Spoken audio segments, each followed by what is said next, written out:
Hello friends, कैसे हैं आप सब। तो फ्रेंड्स, आज हम कवर करने वाले हैं आपका ई दृष्टि मैगजीन से पूरे एक साल का करंट अफेयर। ठीक है, तो आप देख सकते हैं इस मैगजीन में आपका 1 जनवरी 2022 से 10 जनवरी 2023 का यानी कि पूरे एक साल का करंट अफेयर बहुत अच्छे से दिया हुआ है। तो ई दृष्टि की जो मैगजीन है ये काफ़ी अच्छी होती है आपके एग्ज़ाम के लिए। अगर आप यूपी पीसीएस का एग्ज़ाम देने जा रहे हैं इस साल या फिर आप किसी भी कॉम्पिटिटिव एग्ज़ाम की तैयारी कर रहे हैं तो ये मैगजीन आपके लिए बहुत ही इंपॉर्टेंट है और यहाँ पर आपको पूरे एक साल का करंट अफेयर इजीली मिल जाता है।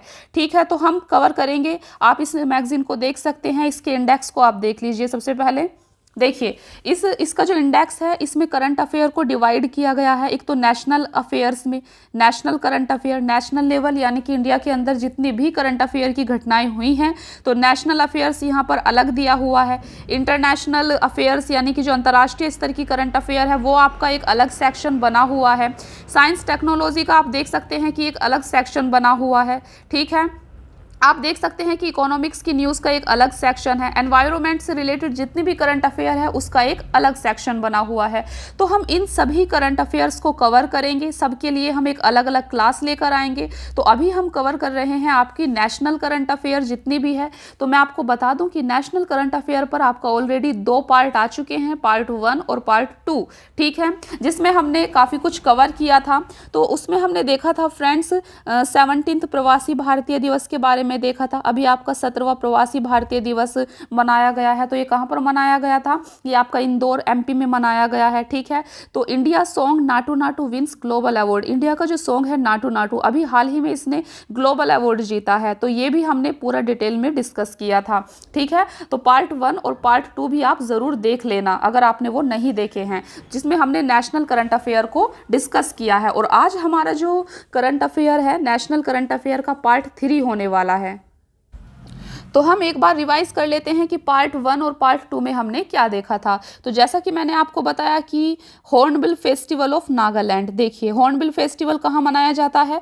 हॉर्नबिल फेस्टिवल आपका नागालैंड में बनाया जाता है। ठीक है, हमने देखा था कि नमामि गंगे इनिशिएटिव को जो है यूनाइटेड नेशन ने अवार्ड दिया है। ठीक है, अच्छा, संगाई फेस्टिवल कहाँ मनाया जाता है? मणिपुर में मनाया जाता है। अगर आप कंटिन्यू इन क्लासेस को फॉलो कर रहे हैं तो अभी आपका रिविजन हो जाएगा। और अगर आप इस चैनल पर नए हैं फ्रेंड्स तो आप इन वीडियोस को ज़रूर देख लेना। ठीक है, तो देखिए जैसे कि आप देख सकते हैं 11 new Ramsar sites in India. तो 11 न्यू रामसर साइट्स को जो है इंडिया में शामिल किया गया है। ठीक है, अभी इंडिया इंटरनेट गवर्नेंस फोरम की एक मीटिंग हुई थी तो इसको आप देख सकते हैं।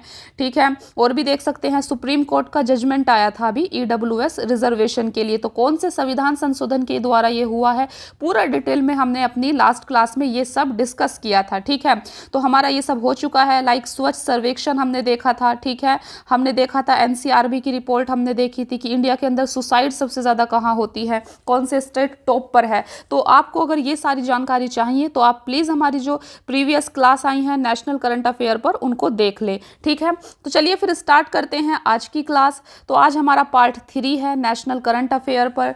तो आज हमें देखिए मैं आपको एक बार बता दूं कि क्या कंटेंट होने वाला है आज की पूरी क्लास में, हम कितना करंट अफेयर आज कवर कर लेंगे। तो मैं बता दूं कि आज की क्लास में आपका जो नेशनल करंट अफेयर है फ्रेंड्स, दिस वन, तो ये पूरा कवर हो जाएगा। ठीक है, जैसा कि आप देख सकते हैं ये सब हम आज की ही इस क्लास में कवर करने वाले हैं। ठीक है, तो इसमें आप देख सकते हैं आज हम देखेंगे आपका अग्निपथ डिफेंस पॉलिसी रिफॉर्म के बारे में हम जानेंगे कि क्या थी आखिर अग्निपथ स्कीम। ठीक है, आप सभी ने इसके बारे में सुना होगा। तो हम देखेंगे यहाँ पर कि state energy and climate index कौन जारी करता है इंडिया के अंदर। सबसे इंपॉर्टेंट न्यूज़, एशिया का लार्जेस्ट बायो सीएनजी प्लांट ये कहाँ पर मनाया जा रहा है, काफ़ी इंपॉर्टेंट है। स्टैचू ऑफ इक्वेलिटी क्या है? ठीक है, स्टैचू ऑफ प्रोस्पेरिटी क्या है? जैसा कि आप देख सकते हैं स्टैचू ऑफ बिलीफ कहाँ पर है। इंडिया प्रेस फ्रीडम रिपोर्ट के बारे में हम देखेंगे। ये सबसे important India state of forest report के बारे में हम देखेंगे।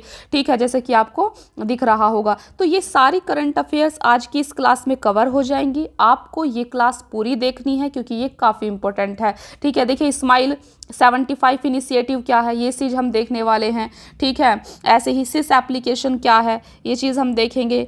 तो प्रोजेक्ट मौसम क्या है। तो ये सारी करंट अफेयर्स हम आज की क्लास में देखेंगे। फिर चलिए स्टार्ट करते हैं आज की क्लास।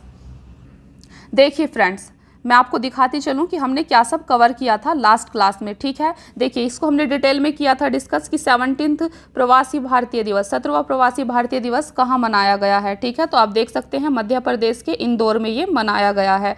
अभी नागालैंड में हॉर्नबिल फेस्टिवल बनाया गया था। तो आपसे क्वेश्चन आ सकता है कि हॉर्नबिल फेस्टिवल कहाँ मनाया जाता है, इंडिया के कौन से स्टेट में, तो ये नागालैंड में मनाया जाता है। ठीक है, नमामि गंगे इनिशिएटिव आप देख सकते हैं, इसको कौन सा अवार्ड दिया है अभी यूनाइटेड नेशन ने, तो हम रिवाइज भी करते चलते हैं। तो इसको यूनाइटेड नेशन ने अभी वर्ल्ड रेस्टोरेशन फ्लैगशिप अवार्ड से सम्मानित किया है इंडिया की नमामि गंगे इनिशिएटिव को। ठीक है, देखिए इंडिया का जो सॉन्ग है नाटू नाटू, इसको अभी ग्लोबल अवार्ड से सम्मानित किया गया है। तो ये भी काफ़ी इंपॉर्टेंट न्यूज़ है आपकी।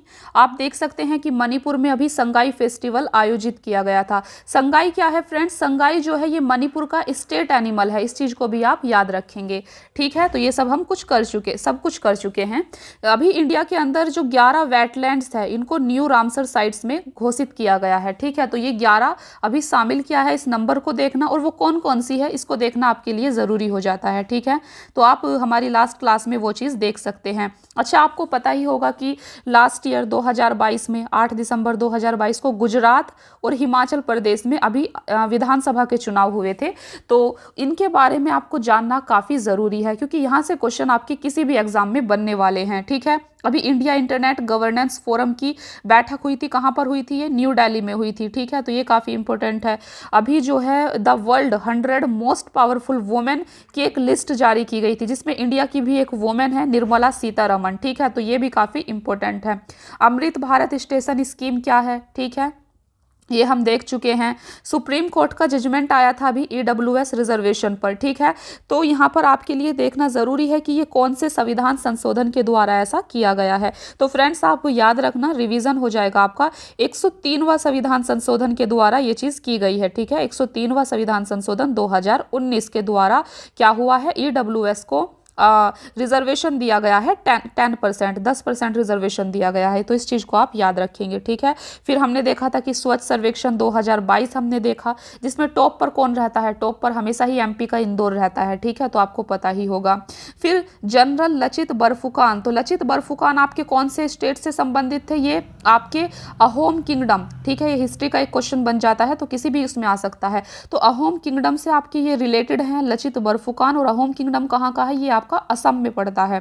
ठीक है, ये आपका असम में है, तो इस चीज़ को आपको याद रखना है। इंडिया के अंदर जो है 5G सर्विस को लॉन्च कर दिया गया है, तो इसके बारे में आप देख सकते हैं। सबसे इंपॉर्टेंट करंट अफेयर हमने ये भी देखी थी यहाँ पर कि मोढेरा को इंडिया का फर्स्ट 24/7 सोलर पावर्ड विलेज बन चुका है। तो इंडिया का आप देख सकते हैं यहाँ पर, इंडिया का फर्स्ट जो कि 24/7 सोलर पावर्ड विलेज कौन बना है, तो मोढेरा बना है। ये काफ़ी इंपॉर्टेंट है। यहाँ पर 24 घंटे बिजली कहाँ से आएगी, ये सोलर पावर्ड से ही आएगी। ठीक है, सोलर पावर क्या होती है फ्रेंड्स, जो हम सूर्य के प्रकाश से बिजली बनाते हैं। ठीक है, आजकल हम देखा भी होगा आपने, छतों पर सोलर प्लेट लगा देते हैं जिससे बिजली बनती है। तो ऐसा कौन सा गाँव है जहाँ पर 24 घंटे अब सोलर पावर से ही बिजली आने वाली है, तो आपका ये मोढेरा है। मोढेरा कहाँ का विलेज है, ये आपका MP में पड़ता है। इस चीज़ को भी आप याद रखेंगे। ठीक है, चलिए आगे देखते हैं। ये सब हम डिस्कस कर चुके हैं, यहाँ पर सिर्फ मैं आपका रिवीजन करा रही हूँ। ठीक है, फिर हमने NCRB रिपोर्ट देखा था। NCRB रिपोर्ट क्या थी कि सुसाइड इंडिया के अंदर सबसे ज़्यादा कहाँ पर हो रही है,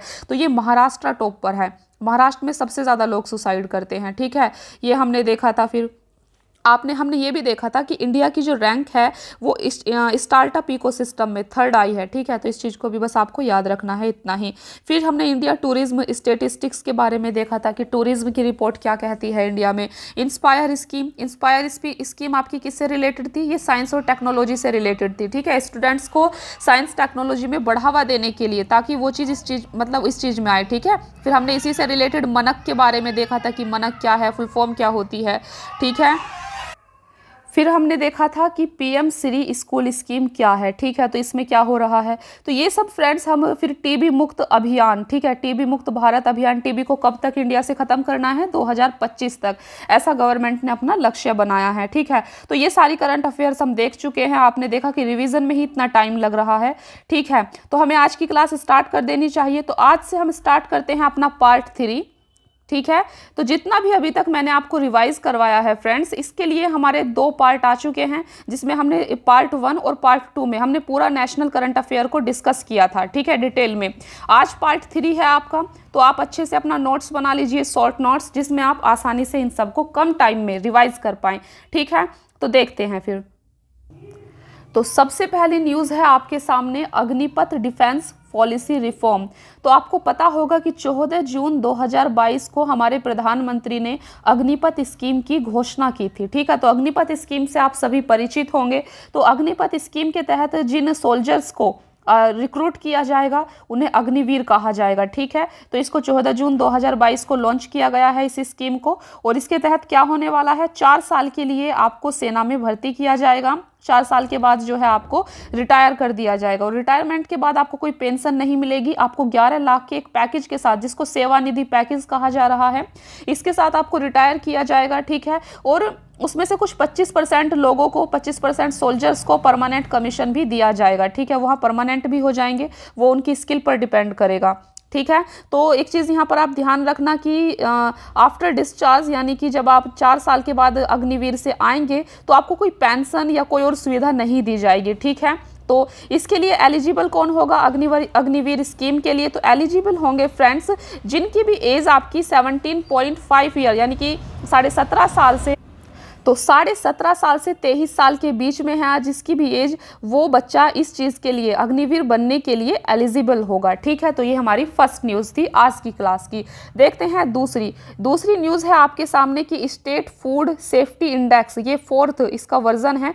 तो 4th state food safety index को अभी रिलीज़ किया गया है। इसको कौन रिलीज़ करता है ये आपके लिए इंपॉर्टेंट हो जाता है। तो इसको पब्लिश किया जाता है FSSAI। इसकी फुल फॉर्म क्या होती है आप देख सकते हैं, the food safety and standards authority of India के द्वारा ये स्टेट फूड सेफ्टी इंडेक्स जो है जारी किया जाता है। तो इसमें आप टॉप 3 देख सकते हैं कि टॉप 3 कौन है फूड सेफ्टी इंडेक्स में, ठीक है। तो टॉप 3 हैं फ्रेंड्स, देखिए Tamil Nadu is the top ranking state. Tamil Nadu सबसे टॉप किया है तमिलनाडु ने, ठीक है। किस चीज़ में? फूड सेफ्टी में, जहाँ पर खाद्य की सुरक्षा ज़्यादा है। कहाँ पर है? तमिलनाडु में। तमिलनाडु के बाद आपका गुजरात और महाराष्ट्र का नंबर आता है, ठीक है। तो ये चीज़ आप देख सकते हैं, आपको यहाँ पर बस इतना ही याद रखना है। देखते हैं तीसरी न्यूज़। ये भी आप देख सकते हैं कि ये जो आपका FSSAI है, food safety and standards authority है, इसको कब स्थापना किया गया था? तो 2006 में इसको स्थापना किया गया था, ठीक है। देखिए तीसरी न्यूज़ है फिर आपके सामने state energy and climate index 2022। आपके लिए यहाँ पर इंपॉर्टेंट हो जाता है कि स्टेट एनर्जी और क्लाइमेट इंडेक्स को कौन जारी करता है, किसके द्वारा ये पब्लिश किया जाता है? तो नीति आयोग के द्वारा इसको पब्लिश किया जाता है। बस आपको यहाँ पर ये चीज़ को ध्यान रखना है, ठीक है। एक और इन्फॉर्मेशन आप देख सकते हैं यहाँ पर फ्रेंड्स, इंडिया पूरे वर्ल्ड में 3rd लार्जेस्ट एनर्जी कंज्यूमर है। हमारा देश जो है वो 3रे नंबर पर आता है किस चीज़ के मामले में? एनर्जी कंज्यूम करने के मामले में। और 3rd लार्जेस्ट ऑयल इंपोर्टर भी है, और 3रे नंबर पर ही आता है ऑयल इंपोर्ट करने के मामले में भी, ठीक है। तो इस चीज़ को भी आप याद रख सकते हैं। तो ये नीति आयोग के द्वारा इंडेक्स जारी किया जाता है, ठीक है। टॉप 3 परफॉर्मर कौन है इस इंडेक्स में? पहले नंबर पर गुजरात है, फिर केरला है और फिर पंजाब है। तो इन 3 स्टेट्स को भी आप देख सकते हैं। State energy and climate index पर टॉप किसने किया है? गुजरात, केरला और पंजाब ने, ठीक है। तो ये चीज़ आप देख सकते हैं। बहुत ही इंपॉर्टेंट करंट अफेयर आपके लिए ये चीज़ है कि एशिया का लार्जेस्ट बायो CNG प्लांट कहाँ बनाया जा रहा है, ठीक है, कहाँ बनाया जा रहा है? तो ये इंदौर में बनाया जा रहा है। इस चीज़ को आपको याद रखना है, ठीक है। CNG की फुल फॉर्म क्या होती है? कंप्रेस्ड नेचुरल गैस, ये भी आप देख सकते हैं। और CNG एक इको फ्रेंडली गैस होती है, ठीक है। इससे एनवायरनमेंट को कोई नुकसान नहीं पहुँचता। तो ये एक इको फ्रेंडली गैस होती है। चलिए देखते हैं आगे। देखिए स्टैचू ऑफ इक्वालिटी के बारे में देखते हैं। तो स्टैचू ऑफ इक्वालिटी आपकी कहाँ पर ये है? तो ये हैदराबाद, तेलंगाना में है। आपको इसको याद रखना है। स्टैचू ऑफ इक्वालिटी किससे रिलेटेड है? देखिए अभी क्या हुआ, श्री रामा अनुजाचार्य की 100 बर्थ एनिवर्सरी मनाई गई, ठीक है। श्री रामा अनुजाचार्य ये एक संत थे, ठीक है। तो इन्हीं को डेडिकेटेड है आपकी स्टैचू ऑफ इक्वालिटी मूर्ति जो है ये। और ये है कहाँ पर? हैदराबाद, तेलंगाना में है। बस आपको इतना याद रखना है। एक चीज़ और आप यहाँ पर याद रख सकते हैं कि जो ये आपकी स्टैचू ऑफ इक्वालिटी है ना, इसको देखिए मेड बाय पंचलोहा, इसको पंचलोहा से बनाया गया है। ठीक है, पंचलोहा में 5 मेटल्स आते हैं। कौन कौन से? आपका गोल्ड, सिल्वर, कॉपर, ब्रास और जिंक। इनको मिलाकर जो है आपकी स्टैचू ऑफ इक्वालिटी बनाई गई है। स्टैचू ऑफ इक्वालिटी आपकी श्री रामा अनुजाचार्य से संबंधित है, रिलेटेड है। ठीक है, और ये हैदराबाद तेलंगाना में, ये काफ़ी इंपॉर्टेंट है, इसको आप याद रखना। ठीक है, देखते हैं आगे। फिर बात करते हैं स्टैचू ऑफ प्रोस्पेरिटी। तो स्टैचू ऑफ प्रोस्पेरिटी क्या है, चलिए इसको देखते हैं। देखिए फ्रेंड्स, स्टैचू ऑफ प्रोस्पेरिटी जो है आपकी ये आपकी कहाँ पर है? पहले आप देखिए, ये बेंगलुरु में है। ठीक है, और किसको डेडिकेटेड है ये मूर्ति? तो ये नादा प्रभु केम्पगौड़ा। ठीक है, इस नाम को आप ध्यान रखना कि ये बेंगलुरु में है और ये नादा प्रभु केम्पगौड़ा को डेडिकेटेड है। अच्छा देखिए, जो नादा प्रभु केम्पगौड़ा है ना फ्रेंड्स, आपने विजयनगर साम्राज्य का, एम्पायर का नाम सुना होगा, तो ये विजयनगर एम्पायर से ही संबंधित है आपके नादा प्रभु केम्पगौड़ा। बस आपको इतना याद रखना है यहाँ पर। ठीक है, चलिए आगे देखते हैं। नेक्स्ट है हमारा स्टैचू ऑफ बिलीफ। ठीक है, तो स्टैचू ऑफ बिलीफ क्या है, देखते हैं। देखिए फ्रेंड्स, जो आपकी स्टैचू ऑफ बिलीफ है ना, ये राजस्थान में है और ये लॉर्ड शिवा, जो आपके शिव जी होते हैं, इसको डेडिकेटेड एक मूर्ति है। बस आपको यहाँ पर इतना ही याद रखना है। स्टैचू ऑफ बिलीफ कहाँ है? राजस्थान में। किसको डेडिकेटेड है? ये लॉर्ड शिवा को डेडिकेटेड है। तो हमने यहाँ पर 3 स्टैचू की बात की है जो कि काफ़ी इंपॉर्टेंट हो जाते हैं। सबसे पहले हमने देखा स्टैचू ऑफ इक्वालिटी, जो कि आपकी हैदराबाद तेलंगाना में थी। ठीक है, फिर हमने देखा स्टैचू ऑफ प्रोस्पेरिटी, जो कि आपकी बेंगलुरु में है। फिर हमने देखा statue of belief. Statue of belief आपकी राजस्थान में है। ठीक है, तो ये काफी इंपॉर्टेंट आपका करंट अफेयर था। चलिए आगे देखते हैं। अभी फिर क्या हुआ है, इंडिया प्रेस फ्रीडम रिपोर्ट 2021 जो है रिलीज हुई है। ठीक है, इसको रिलीज किसने किया है, बस आपको इतना देखना है, rights and risk analysis group के द्वारा इसको रिलीज किया गया है। ठीक है, तो ये चीज़ आप देख सकते हैं। Jammu Kashmir recorded the maximum attack by state actors. Jammu Kashmir जो है टॉप पर आया है, जहां पर सबसे ज़्यादा जो मीडिया है, यहाँ की मीडिया पर सबसे ज़्यादा अटैक हुए हैं। ठीक है, बस आपको इतना याद रखना है इंडिया प्रेस फ्रीडम रिपोर्ट के बारे में, इतना इंपॉर्टेंट नहीं है। चलिए, फिर है India's first district good governance index for Jammu and Kashmir. तो फ्रेंड्स इतना इंपॉर्टेंट नहीं है, यहाँ से कुछ करंट अफेयर आपकी बनने वाली नहीं है, तो ये आपको नहीं देखना है। ठीक है, ये काफ़ी इंपॉर्टेंट हो जाता है ये वाला। देखिए, India state of forest report 2021, ये काफ़ी इंपॉर्टेंट है, इसको आपको बहुत अच्छे से देखना है। ठीक है, देखिए फ्रेंड्स, तो जो India state of forest report है आपकी इस बार की 2021 की, ये 17वें नंबर की है। इस चीज़ को आपको याद रखना है। ठीक है, और आप यहाँ पर ये भी देख सकते हैं, जो सबसे पहला सर्वे हुआ था ना फॉरेस्ट के लिए, वो 1987 में हुआ था। ऐसी कोई रिपोर्ट सबसे पहले 1987 में आई थी। ठीक है, देखिए इस रिपोर्ट के बारे में अच्छे से देखते हैं। तो ये है आपकी इंडिया स्टेट फॉरेस्ट रिपोर्ट। ये कौन सा एडिशन है इसका? 17वें नंबर का है। कौन रिलीज करता है इसको? Ministry of environment, forest and climate change इसको रिलीज करती है। ठीक है, किसके द्वारा ये पब्लिश की गई है? तो फॉरेस्ट सर्वे ऑफ इंडिया के द्वारा ये पब्लिश की गई है, आप इसको ध्यान रखना। ड्यूरेशन हर 2 साल में आपकी ये रिपोर्ट, यानी कि फॉरेस्ट से रिलेटेड रिपोर्ट आपकी रिलीज की जाती है। ठीक है, देखिए फ्रेंड्स, मध्य प्रदेश जो है यहाँ पर आपका लार्जेस्ट फॉरेस्ट कवर है। ठीक है, सबसे ज़्यादा वन कहाँ है? मध्य प्रदेश में। आपके लिए जो सबसे ज़्यादा इंपॉर्टेंट है वो ये है कि हाईएस्ट फॉरेस्ट कवर कहाँ पर है। तो यहाँ पर आपको 2 टॉप स्टेट के नाम याद रखने होंगे। सबसे ज़्यादा आपका एमपी में है, मध्य प्रदेश में। मध्य प्रदेश के बाद जो आपका दूसरा स्टेट है वो है अरुणाचल प्रदेश। तो ये काफ़ी इंपॉर्टेंट है, इसको आप याद रखना।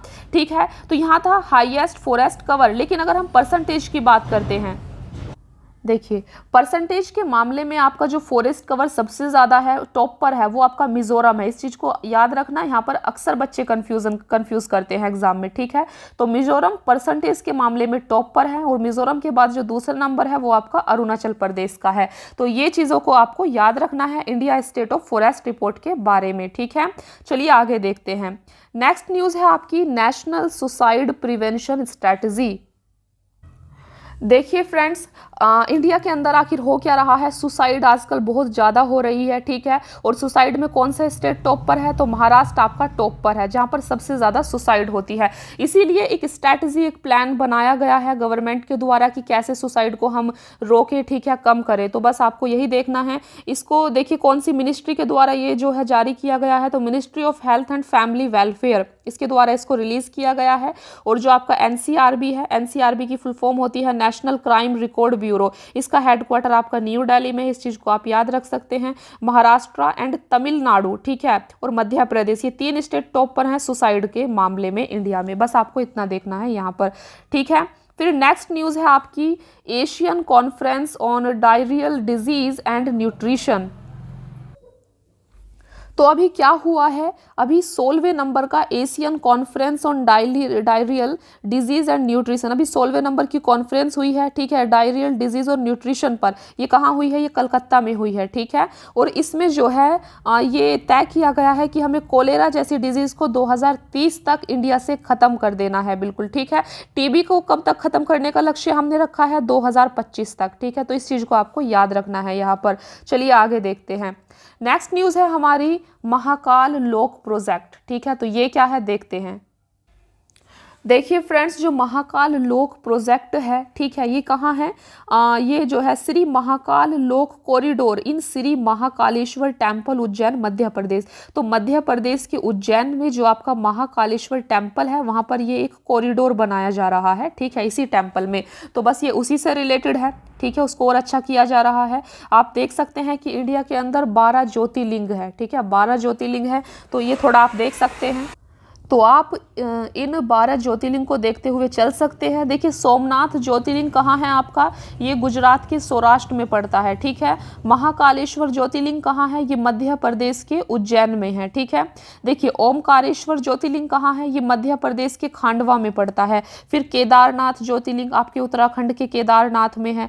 त्र्यंबकेश्वर ज्योतिर्लिंग आपका महाराष्ट्र के नासिक में है, इस चीज़ को आप देख सकते हैं, ठीक है। आपसे पूछा जा सकता है कि ये ज्योतिर्लिंग कहाँ पर है, कौन से स्टेट में है, तो आप इसको देख सकते हैं। रामेश्वर ज्योतिर्लिंग कहाँ है, ये तमिलनाडु के रामेश्वरम में है। फिर है आपका काशी विश्वनाथ ज्योतिर्लिंग, जो कि आपके उत्तर प्रदेश के वाराणसी में पड़ता है, ठीक है। तो ये इंडिया के अंदर टोटल कितने ज्योतिर्लिंग हैं, 12, ठीक है, इस चीज़ को आपको याद रखना है।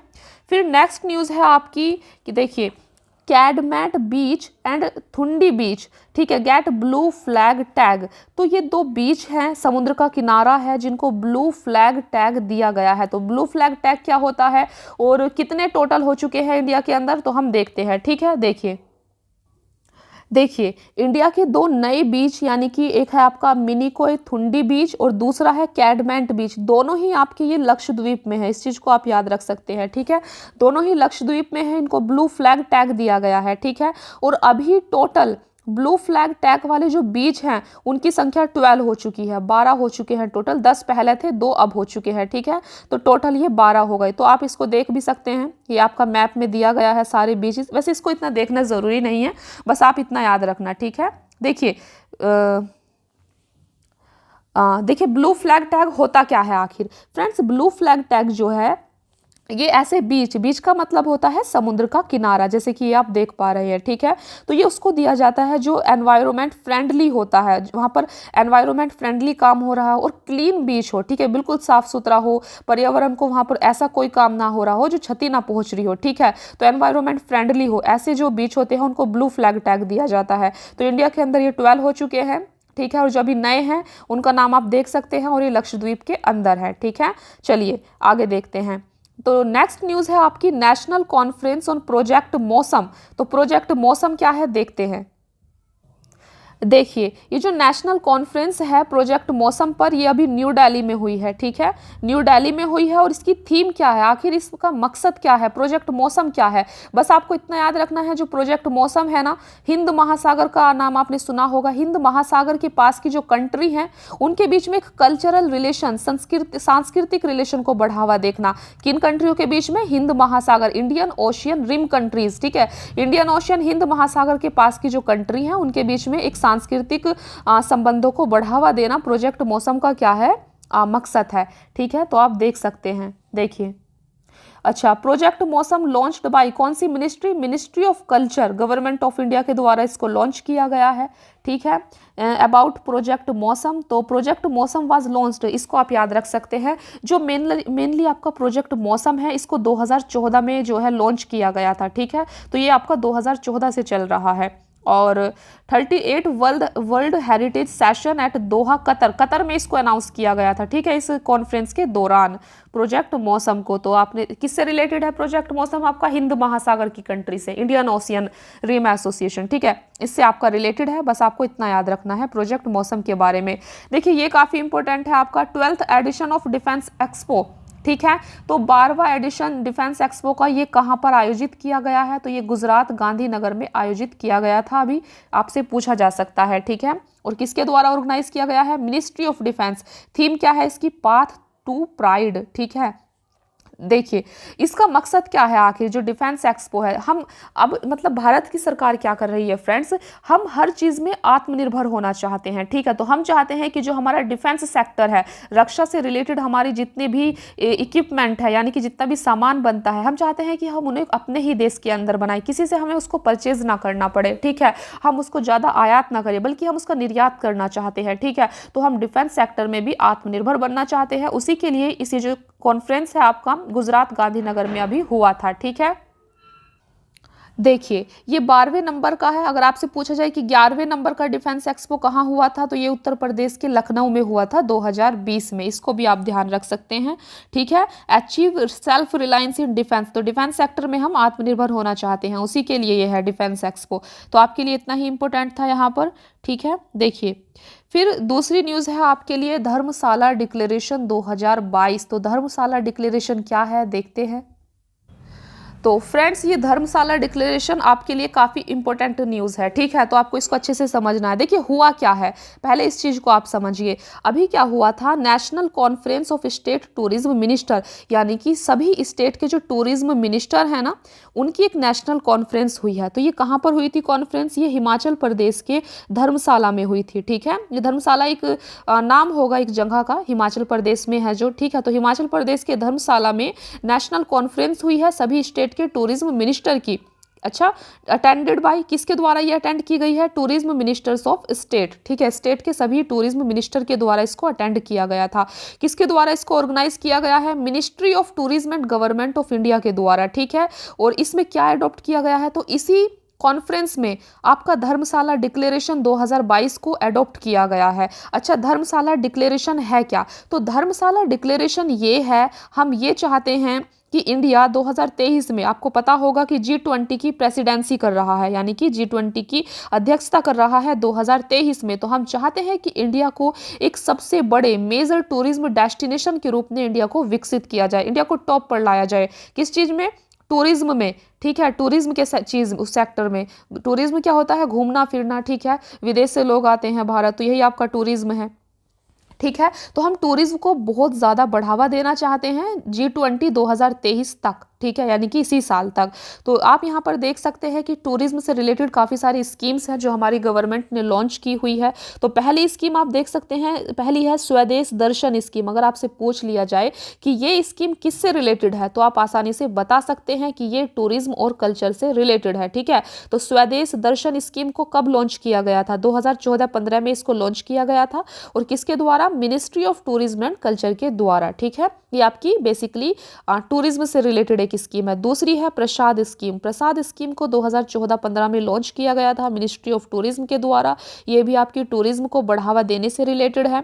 फिर है आपकी एक भारत श्रेष्ठ भारत।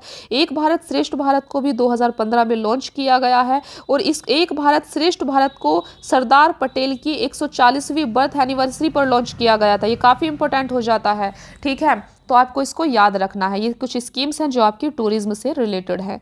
तो नेक्स्ट न्यूज़ देखते हैं। नेक्स्ट न्यूज़ है आपकी India's first dark sky reserve. तो इंडिया का फर्स्ट डार्क स्काई रिजर्व कहाँ पर बनाया गया है? तो ये काफ़ी इंपॉर्टेंट है, इसको देखते हैं। देखिए फ्रेंड्स, तो इंडिया को अपना फर्स्ट डार्क स्काई रिजर्व मिल चुका है। तो ये है कहाँ पर लोकेट है? तो ये लद्दाख में है, लद्दाख के हैनले में है, ठीक है। क्या? इंडिया का first dark sky reserve Ladakh के हैनले में है। इसको किसके द्वारा सेटअप किया गया है, यानी स्थापित किया गया है? तो डिपार्टमेंट ऑफ साइंस और टेक्नोलॉजी के द्वारा इसको स्थापित किया गया है, ठीक है। अच्छा, डार्क स्काई रिजर्व होता क्या है? तो डार्क स्काई रिजर्व जो है ये एक ऐसा स्थान होता है जनरली जो चारों तरफ से किसी पार्क या किसी मतलब ग्रीन ग्रीनरी से वो जो है चारों तरफ से घिरा होता है, और जहाँ पर आर्टिफिशियल लाइट पोल्यूशन नहीं होता है, इस चीज़ से ये फ्री होता है, ठीक है। तो इसका पर्पस बेसिकली जो एस्ट्रोनॉमी है, अंतरिक्ष रिलेटेड चीज़ें हैं, उनको बढ़ावा देना होता है, ठीक है। तो जो डार्क स्काई रिजर्व है, इसके पास देखिए जो आपकी चांगथांग वाइल्ड लाइफ सेंचुरी है, ये लोकेटेड है, ठीक है। तो इस चीज़ को भी आपको याद रखना है कि जो इंडिया का फर्स्ट डार्क स्काई रिजर्व है, ये लद्दाख हैनले में है, और इसके पास में Changthang wild life sanctuary located है, स्थापित है, ठीक है, स्थित है। तो ये था आपका। देखते हैं आगे दूसरी न्यूज़। फिर है make in India complete 8 years. तो मेक इन इंडिया जो भारत सरकार ने चलाया था, अभी हाल ही में इसने अपने 8 साल पूरे कर लिए हैं, ठीक है। तो आप देख लीजिए मेक इन इंडिया को कब लॉन्च किया गया था, 25 सितंबर 2014 को इसको लॉन्च किया गया था, ठीक है। और 25 सितंबर 2022 को इसने अपने 8 साल पूरे कर लिए हैं, ठीक है। देखिए जो मेक इन इंडिया आपका प्रोजेक्ट है, इनिशिएटिव है, ये 4 पिल्लर पर बेस्ड है। तो ये 4 पिल्लर भी आप देख सकते हैं। पहला पिल्लर है न्यू प्रोसेसेस, फिर दूसरा new infrastructure, new sector and new mindset, ठीक है। तो ये 4 पिल्लर पर बेस्ड है। मेक इन इंडिया के तहत हमने देखा कि जो एफडीआई है, एफडीआई क्या होता है, जो फॉरेन से निवेश आता है इंडिया के अंदर, ठीक है। तो जो हमारा एफडीआई है, फॉरेन डायरेक्ट इन्वेस्टमेंट, ये जो इसका जो इनफ्लो है वो पहले कितना था, देखिए 2014-15 में 45 बिलियन आप मान सकते हैं। तो 45 बिलियन से 2021-22 में ये 83 बिलियन के लगभग हो चुका है। तो एफडीआई हमारा बढ़ा है इंडिया में, ठीक है। तो ये चीज़ आप देख सकते हैं। और एफडीआई को बढ़ावा देने के लिए, या फिर मेक इन इंडिया जो हमारा इनिशिएटिव है, इसको बढ़ावा देने के लिए गवर्नमेंट ने कुछ स्कीम भी लॉन्च की थी, ठीक है। पहली थी पीएलआई स्कीम। तो पीएलआई स्कीम क्या है, प्रोडक्शन लिंक्ड इंसेंटिव, ठीक है। तो प्रोडक्शन लिंक्ड इंसेंटिव को 2020-21 में लॉन्च किया गया था। ये आपकी मेक इन इंडिया को बढ़ावा देने के लिए थी। फिर दूसरी थी आपकी वन डिस्ट्रिक्ट वन प्रोडक्ट, ये भी आपकी मेक इन इंडिया को बढ़ावा देने के लिए भारत सरकार ने इसको लॉन्च किया था, ठीक है। तो ये काफ़ी इंपॉर्टेंट न्यूज़ है हमारी। मेक इन इंडिया ने 2022 में अपने 8 साल पूरे कर लिए हैं, ठीक है। चलिए आगे देखते हैं। फिर नेक्स्ट न्यूज़ है हमारी बुंदेलखंड एक्सप्रेसवे, जो कि यूपी के पर्सपेक्टिव से काफ़ी इंपॉर्टेंट हो जाता है। अगर आप यूपी पीसीएस दे रहे हैं, जो अभी 14 मई को एग्ज़ाम होने वाला है, तो ये काफ़ी इंपॉर्टेंट है बुंदेलखंड एक्सप्रेसवे। या फिर किसी भी और कॉम्पिटिटिव एग्जाम की आप तैयारी कर रहे हैं तो भी आपके लिए ये इंपॉर्टेंट हो जाता है। चलिए देखते हैं क्या है ये। तो देखिए फ्रेंड्स, जो आपका बुंदेलखंड एक्सप्रेसवे है, इसका जो उद्घाटन है हमारे प्रधानमंत्री जी ने 16 जुलाई 2022 को किया है। कहाँ से किया है, ये काफ़ी इंपॉर्टेंट हो जाता है। तो यूपी का जो जालौन डिस्ट्रिक्ट है ना, जालौन डिस्ट्रिक्ट की ओरई तहसील के कैथेरी विलेज से किया है, ठीक है। ये काफ़ी इंपॉर्टेंट है, इसको आपको ध्यान में रखना है। जो आपका बुंदेलखंड एक्सप्रेसवे है, ये 296.07 किलोमीटर 4 लेन एक्सप्रेसवे होगा, ठीक है। तो इसको थोड़ा सा माइंड में रख सकते हैं। और जो काफ़ी इंपॉर्टेंट हो जाता है आपके लिए देखना, वो ये हो जाता है कि बुंदेलखंड एक्सप्रेसवे का स्टार्टिंग पॉइंट क्या है, कहां से ये शुरू होगा और कहां जाकर ये खत्म होगा, और यूपी के कितने डिस्ट्रिक्ट, यानी कि यूपी के कितने जिलों से ये गुजरता है। तो हम देखते हैं सबसे पहले कि ये कितने जिलों से गुजरता है। तो ये बुंदेलखंड एक्सप्रेसवे जो है, ये यूपी के 7 डिस्ट्रिक्ट यानी कि 7 जिलों से होकर गुजरने वाला है। तो वो कौन कौन से जिले हैं, देखिए सबसे पहला है आपका चित्रकूट, फिर है आपका बांदा, ठीक है, फिर महोबा, फिर आपका हमीरपुर, जालौन, औरैया और इटावा। ये 7 जिले होंगे जहां से होकर आपका बुंदेलखंड एक्सप्रेसवे गुजरेगा, ठीक है। स्टार्टिंग पॉइंट क्या होगा, तो स्टार्टिंग पॉइंट होगा इसका झांसी प्रयागराज से, ठीक है। चित्रकूट डिस्ट्रिक्ट में झांसी प्रयागराज इसका जो है स्टार्टिंग पॉइंट होने वाला है। एंड पॉइंट क्या होगा इसका, देख सकते हैं आप, नियर कुदारी विलेज इन इटावा डिस्ट्रिक्ट में, ठीक है। इटावा डिस्ट्रिक्ट जो है इसका एंड पॉइंट होगा। तो एंड पॉइंट जहां पर ये मर्ज हो जाएगा आगरा लखनऊ एक्सप्रेसवे के साथ में, ठीक है। तो ये काफ़ी इंपॉर्टेंट है आपके लिए बुंदेलखंड एक्सप्रेसवे से रिलेटेड, तो इसको आपको याद रखना है, ठीक है। चलिए बढ़ते हैं नेक्स्ट न्यूज़ पर। तो अगली न्यूज़ है आपके लिए स्वनिर्भर नारी स्कीम, ठीक है। स्वनिर्भर नारी स्कीम क्या है, तो आप देख सकते हैं स्वनिर्भर नारी स्कीम जो है फ्रेंड्स, इसको असम की सरकार ने लॉन्च किया है, ठीक है। असम की गवर्नमेंट ने इसको लॉन्च किया है स्वनिर्भर नारी स्कीम को। और मेनली ये जो इसके जो बेनिफिशरीज, किसको इसका फ़ायदा होने वाला है, तो वेवर्स ऑफ द स्टेट। तो वेवर्स जो आपके वे होते हैं ना, बुनकर बुनाई का काम करते हैं, ठीक है। तो असम स्टेट के जो वेवर्स होंगी उनमें भी महिलाएं, उनके लिए ये स्कीम को लॉन्च किया गया है, ठीक है। तो स्वनिर्भर नारी स्कीम देखते हैं। फिर नेक्स्ट न्यूज़ आपके लिए यहाँ पर बस इतना ही इम्पोर्टेंट है, ठीक है। अभी काफ़ी इंपॉर्टेंट है, देखिए ये न्यूज़ आपके लिए।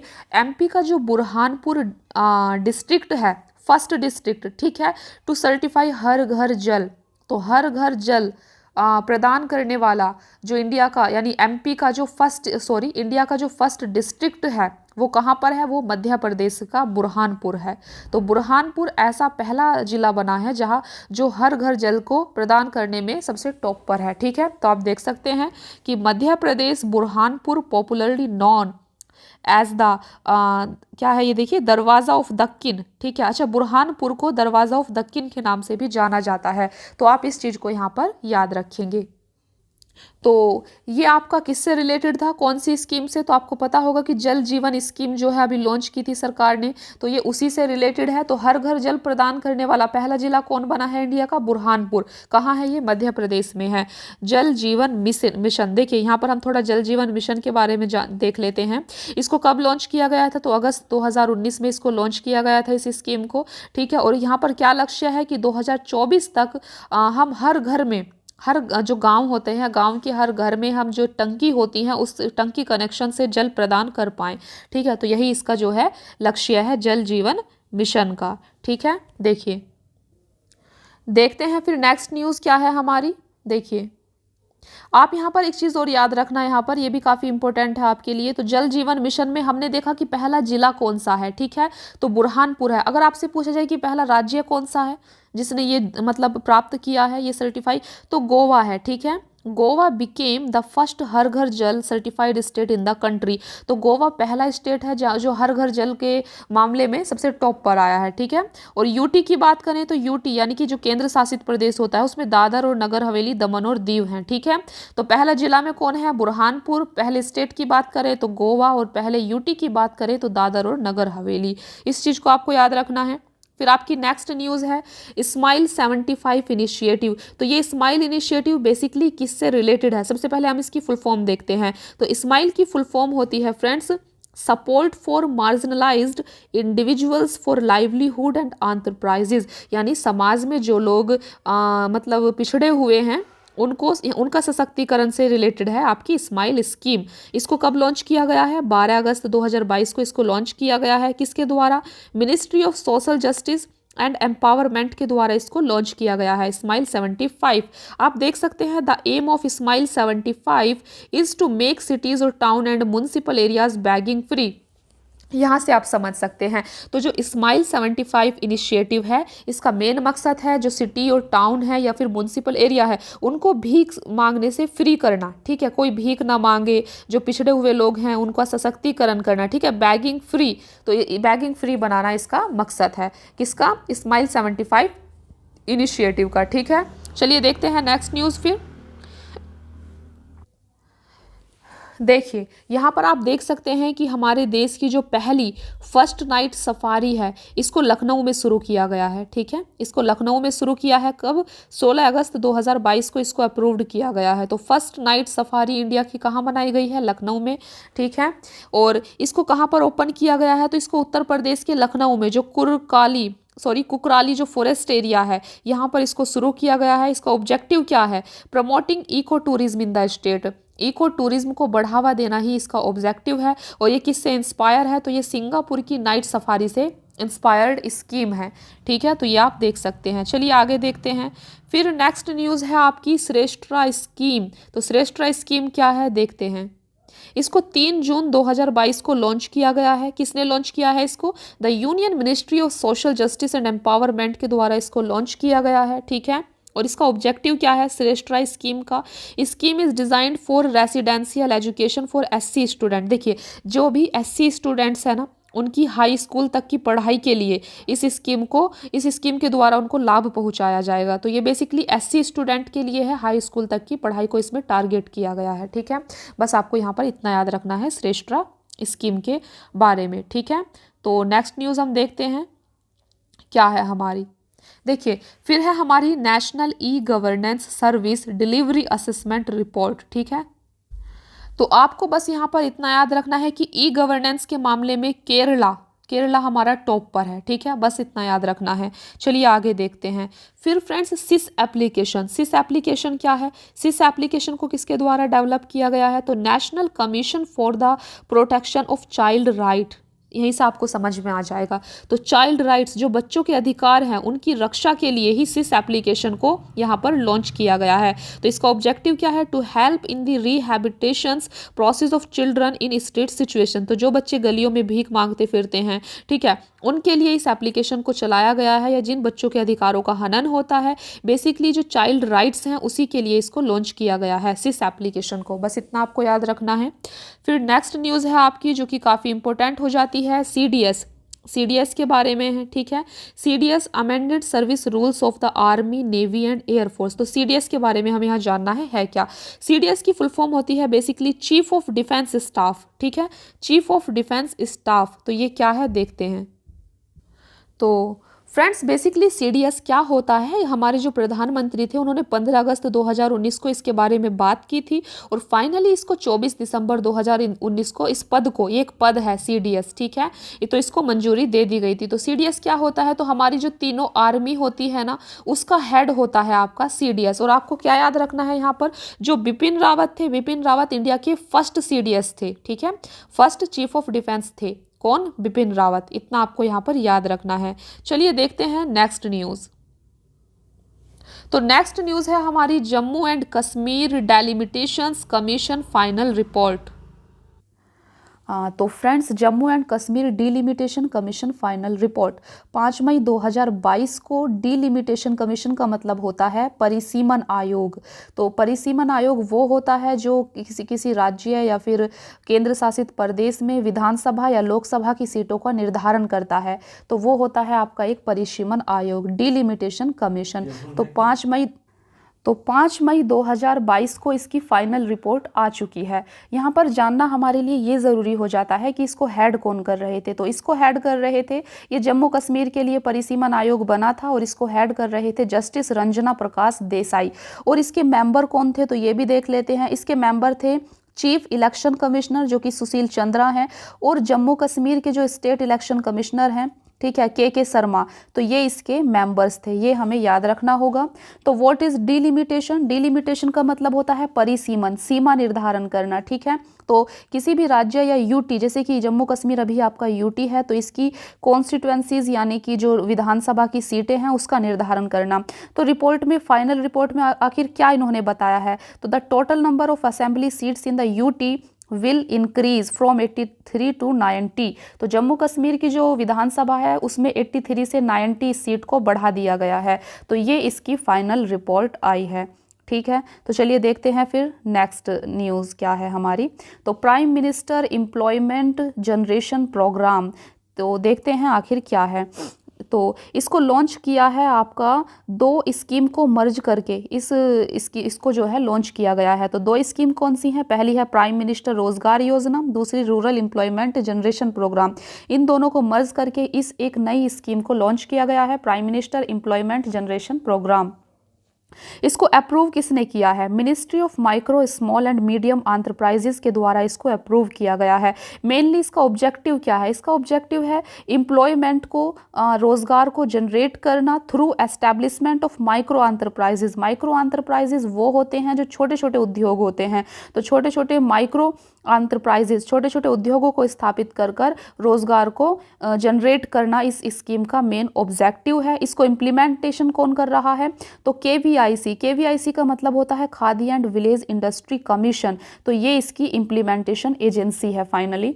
तो prime minister employment generation program हमारा हो गया। देखते हैं फिर नेक्स्ट न्यूज़।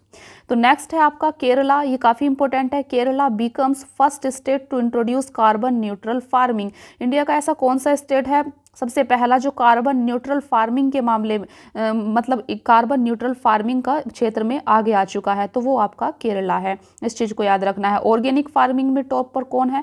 सिक्किम। तो ऑर्गेनिक फार्मिंग के लिए सिक्किम का नाम आता है और कार्बन न्यूट्रल फार्मिंग के लिए केरला का नाम आता है। बस इतना यहाँ पर ध्यान रखना है। फिर दूसरी न्यूज़ है हमारी सागर परिक्रमा। तो सागर परिक्रमा क्या है? देखिए, सागर परिक्रमा जो प्रोग्राम है इसको आज़ादी के 75वें अमृत महोत्सव पर लॉन्च किया गया है। 5 मार्च 2022 को इसको लॉन्च किया गया है। कहाँ? गुजरात में इसको लॉन्च किया गया है, सागर परिक्रमा।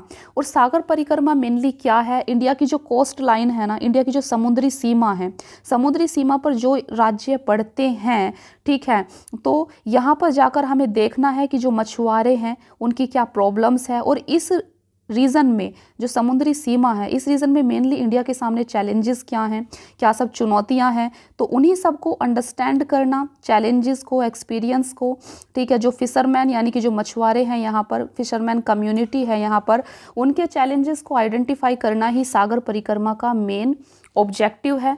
तो और इसका कवरेज कौन कौन से स्टेट इसके कवरेज में होंगे? जो भी इंडिया की समुद्री सीमा पर पड़ते हैं तो वो इसकी कवरेज में होंगे, सागर परिक्रमा। नेक्स्ट है हमारा पैसर इनिशिएटिव। पैसर इनिशिएटिव फ्रेंड्स मेनली हमारा एक चीज़ के अध्ययन के लिए शुरू किया गया है। देखिए क्रायोस्फीयर, क्रायोस्फीयर क्या होता है?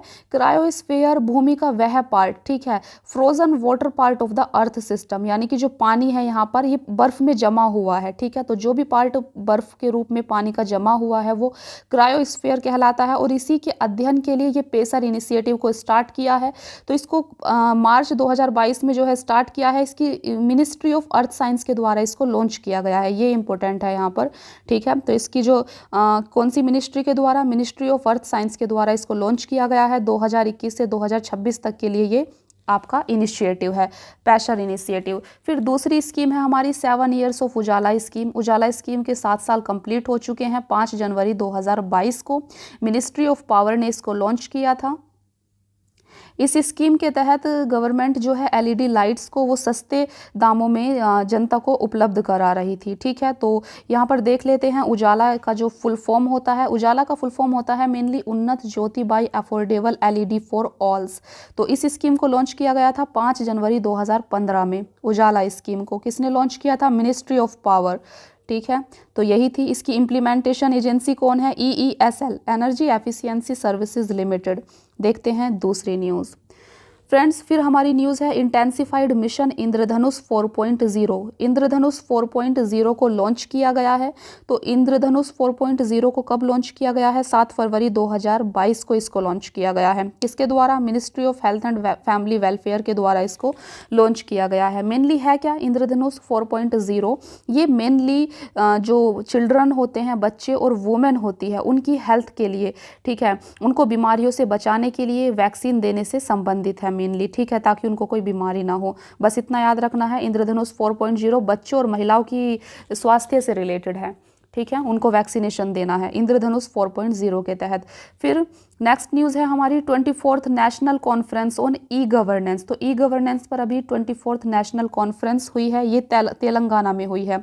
और इसी कॉन्फ्रेंस में जो है ई गवर्नेंस के ऊपर जो ये कॉन्फ्रेंस हुई है, इसमें हैदराबाद डिक्लेरेशन को अपनाया गया है। तो हैदराबाद डिक्लेरेशन हमारा किससे संबंधित है? ई गवर्नेंस से संबंधित है, ठीक है। इसकी थीम क्या है? मेनली डिजिटल गवर्नेंस इन ए पोस्ट पैंडेमिक वर्ल्ड, ठीक है। तो ई गवर्नेंस को बढ़ावा देना ही इसका मकसद है, जिसके लिए हैदराबाद डिक्लेरेशन को अपनाया गया है, ठीक है। इतना काफ़ी इंपॉर्टेंट है ये। फिर हमारी नेक्स्ट न्यूज़ है India's 33rd elephant reserve to come up in Uttar Pradesh. तो भारत का भी 33वां एलिफेंट रिजर्व कहाँ है? तो ये यूपी के अंदर जो है इस बनाया गया है, जिसका नाम है तेरई एलिफेंट रिजर्व। तेरई एलिफेंट रिजर्व को उत्तर प्रदेश के दुधवा पीलीभीत रीजन में इसको जो है बनाया गया है। और प्रोजेक्ट एलिफेंट भी जो है इसी से रिलेटेड है। प्रोजेक्ट एलिफेंट को 1992 में शुरू किया गया था, ठीक है। किस ऑब्जेक्टिव के साथ में? एलिफेंट को प्रोटेक्ट करने के ऑब्जेक्टिव के साथ में प्रोजेक्ट एलिफेंट को 1992 में स्टार्ट किया गया था। और सबसे ज़्यादा इंडिया के अंदर एलिफेंट कहाँ पर है? तो कर्नाटका के अंदर सबसे ज़्यादा एलिफेंट है। इसके बाद असम और केरला आते हैं। तो और कौन से इनिशिएटिव हैं जो एलिफेंट के, हाथियों के संरक्षण के लिए चलाए गए हैं? तो एक काफ़ी इंपॉर्टेंट इनिशिएटिव है माइक। ये कहीं भी पूछ लिया जाता है। माइक जो है एक इंटरनेशनल एफर्ट है। किस चीज़ के लिए? एलिफेंट के संरक्षण के लिए, ठीक है। माइक की फुल फॉर्म क्या होती है? Monitoring the illegal killing of elephants.